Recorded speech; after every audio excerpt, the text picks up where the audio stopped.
عليكم السلام. أهلا وسهلا بكم أحبتي في برنامجكم لحظات قرآنية. وهذه هي الحلقة رقم 786، ونبدأ بها في كتاب الحج بابا جديدا، هو الحج الصوفي أو الحج في دين التصوف. قبل هذا أود أن أذكر ملاحظة. أنا باحث، والباحث هو باحث عن الحقيقة، وما يقوله ليس دينا، وإنما هو يحتاج إلى التصويب، وأنا أقع في أخطاء وأسارع بالاعتراف بالخطأ. من هذه الأخطاء تكرر فيما سبق في حلقات سابقة أن قلت إن مالك لم يلقى نافع مولى عبد الله بن عمر. ونبهني بعض الأحبة إلى هذا الخطأ، وفعلا رجعت وعرفت أن مالك ونافع كان متقاربين في الزمان وفي نفس المدينة فإذن هذا خطأ. لكن مالك فعلا لم يرى ابن شهاب الزهري، لأن ابن شهاب الزهري غادر المدينة إلى غير رجعة خالص. مالك لقي نافع، وأنا أصحح هذا، لكن في نهاية الأمر أقول ما يقوله نافع ليس دينا. نافع ليس مصدرا للتشريع. نافع فيما يرويه عن عبد الله بن عمر ليس مصدرا للتشريع. عمر بن الخطاب ليس مصدرا للتشريع. النبي محمد عليه السلام ليس مصدرا للتشريع، وإنما هو ناقل ومبلغ للوحي الإلهي، وهو أول من يطبق هذا الوحي الإلهي. هذه ملاحظة سريعة قبل أن ندخل في هذا المحور الجديد عن الحج في الدين السني. وهذا أيضا يستلزم لمحة أخرى عن إيه هو التصوف، وهو السنة، وهو الشيعة، ثلاثة أديان الكبرى التي توارثها المحمديون حتى الآن. كانت هناك أديان ذبلت وانتهت فيما يخص الخوارج وفيما يخص غيرهم، لكن الذي بقي حتى الآن هو ثلاثة أديان كبرى للمحمديين. دين السنة هو الذي نشأ وتأسس بناء على الفتوحات، ولهذا يعبر عن الهيمنة والسيطرة والتسلط والإكراه في الدين، يعبر عن القوة. على هامشه نشأ التشيع، يعبر عن القومية الفارسية وعقيدة إله الخير وإله الشر والولاء والبراء إلى آخره. ثم بعد هذا ظهر دين يعبر عن العوام، وهو دين التصوف. ودين التصوف له نوعان، هو في تصوف النظري وفي التصوف العملي. التصوف النظري اللي هو ما قاله فلاسفة التصوف من أول الجنيد لغاية ابن عربي، الذين وطبعا معهم الغزالي إلى آخره، الذين قاموا بوضع الأسس والنظريات للتصوف. ثم مع ذلك بقى الدين العملي اللي هو الأولياء والطواف حواليهم والحج إليهم إلى آخره، واللي هو موجود عند العوام حتى الآن.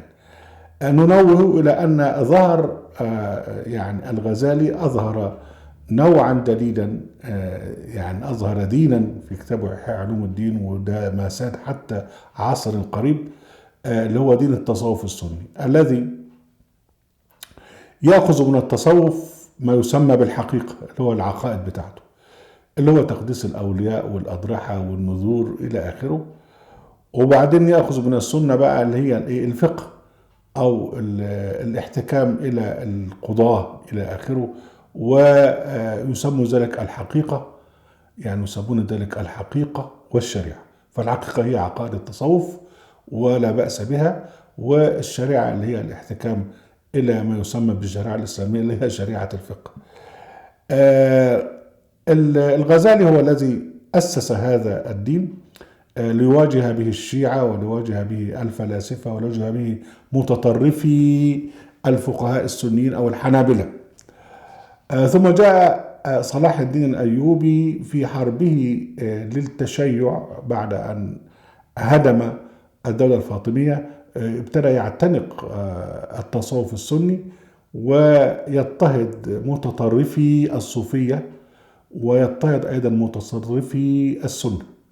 وعمل بقى دين بقى يعني بديل كده ظريف، اللي هو التصوف السني، والذي سارت عليه مصر ومعظم العالم، ما يسمى بعالم المحمديين، من العصر الفاطمي ثم العصر المملوكي ثم العصر العثماني.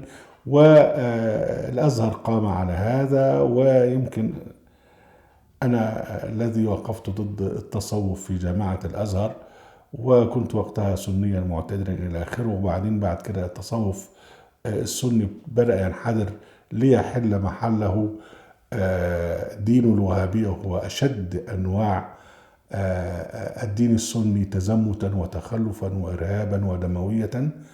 طبعا الوهابية هي طبعة فظيعة من الحنبلية، والحنبلية هي أشد أنواع المذاهب السنية تطرفا، فالوهابية أشد منها. ثم بعد ذلك الآن يعني العالم يكتوي بنار الوهابية من داعش الآن وما بعد سيأتي بعد داعش.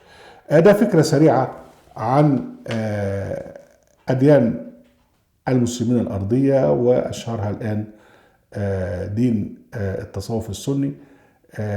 وهذا الدين التصوف السني ابتدى الآن يترنح بسبب قلة من الوهابيين الذين يملكون القوة والنفوذ وينشرون الفزع والإرهاب في العالم. نخش بعد كده على الموضوع بتاعنا، ونحن في مقدمة عن الحج الصوفي أو الحج في الدين الصوفي.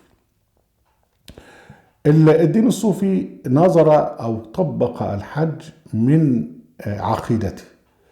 والصوفية لهم عقائد. أول حاجة طبعا ده فصلها حتى الغزالي في كتابه إحياء علوم الدين. في عندهم الحلول والاتحاد، وعندهم وحدة الوجود، وعندهم الحقيقة المحمدية. الحلول والاتحاد يعني بمعنى ان استغفر الله العظيم استغفر الله العظيم ان الله يحل بالولي الصوفي. والاتحاد ان الولي الصوفي يتحد بالله. اذا الحلول الله يحل بالولي الصوفي استغفر الله العظيم، والاتحاد يعني معناه ان الولي الصوفي يتحد بالله استغفر الله العظيم.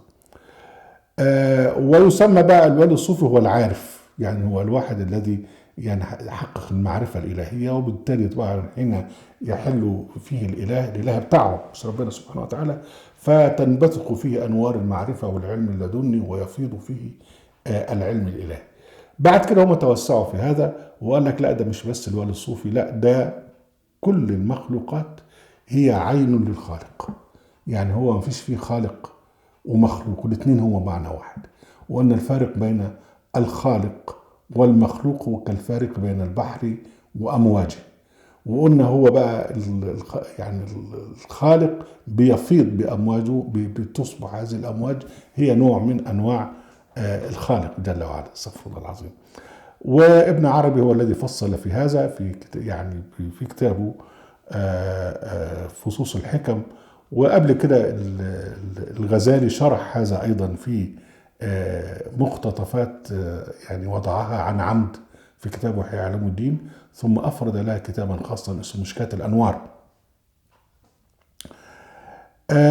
وقال لك هو لا يرى إنه لا فارق بين الخالق والمخلوق إلا جماعة المكشوف عنهم الحجاب اللي هم أصحاب العلم اللدني. أما الناس التانيين دول طبعا الناس مش بيفهموا هذا إلى آخره. وقال لك إن ده بدأ من الأول خالص، من أول خلق آدم، فآدم وحواء هم يعني استغفر الله العظيم هو الله يعني موجب وسالب. وبعدين حين يلتقي الذكر والأنثى بزواج أو بدون زواج يبقى تحقق الحق. وابن عربي يقول أبونا عن رب العزة استغفر الله العظيم، يقول لك هو الشاهد من الشاهد والمشهود من المشهود، إن شئت قلت هو الحق، وإن شئت قلت هو الخلق، وإن شئت قلت بالتخيير أو بالتحيير في ذلك. احنا عرضنا الكلام ده كله في موسوعة التصوف اللي هو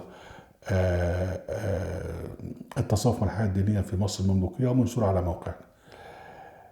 من بعد كده عندهم حاجة تانية اللي هي الحقيقة المحمدية. وفي نظرهم، ودي بقى يعني يختص بها بعض ناس من الجماعة الصوفية الذين زعموا لنفسهم نسبا للنبي، وبيقولوا ان الحقيقة المحمدية هي ان الله خلق محمد من نوره. وده طبعا اتحط احاديث في الدين السني، وان النور المحمدي يعني تنقل في علي وبنيه والأقطاب والأولياء إلى آخره. وده أثر كثيرا في موضوع الحج إلى النصب الرجسي المسمى بقبر النبي. هذه هي العقائد الأساس في يعني في دين التصوف. مش هنخش بقى في التفصيلات اللي هي وحدة الفاعل إلى آخره، الكلام ده مش هنخش فيه تيسيرا على المستمع. لكن هو المهم أن من هذه العقائد تبلور الحج الصوفي. وبرضو مش لن ندخل في تفصيلات، لكن هو بنقول إن الجماعة الصوفية نظروا الحج من أولا أنهم دعوا لإهمال فريضة الحج الإسلامي وتحقير شأن الكعبة، ده هنخش بالتفصيل، ودعوا إلى تشريع وقاموا بتشريع الحج الصوفي لأولياء الأحياء والأضرحة بنفس شعائر الحج في الإسلام، وبنحوروا في فريضة الحج بما يتلائم مع دين التصوف. دي الملامح الأساسية أو الملامح الأساس في الحج الصوفي، وسنعرض لها بالتفصيل. لكن قبل أن نختم هذه الحلقة نقول أنه يوجد تشابه كبير بين الحج عند الصوفية والحج عند الشيعة. هو الفارق أن دول أهل البيت والأئمة عند الجماعة الشيعة، ودول بقى الأولياء يعني عند الجماعة الصوفية. وهم حتى بيتفقوا في حكاية تقديس آل البيت إلى آخره. عشان كده ضريح الحسين مقدس في القاهرة من يعني أصحاب التصوف السني اللي هم كانوا الأساس في الدين السائد في مصر. وهو برضه نفس الحكاية، يعني تقديس السيدة زينب وتقديس الحسين موجود برضه عند الشيعة. والحج إلى هذا وإلى ذاك موجود بنفس الرسوم تقريبا. أهلا وسهلا بكم أحبتي وبرنامجكم العظات القرآنية، وفي قناة أهل القرآن وفي موقع أهل القرآن. لا تنسوا المشاركة بشير ولايك، وعليكم السلام.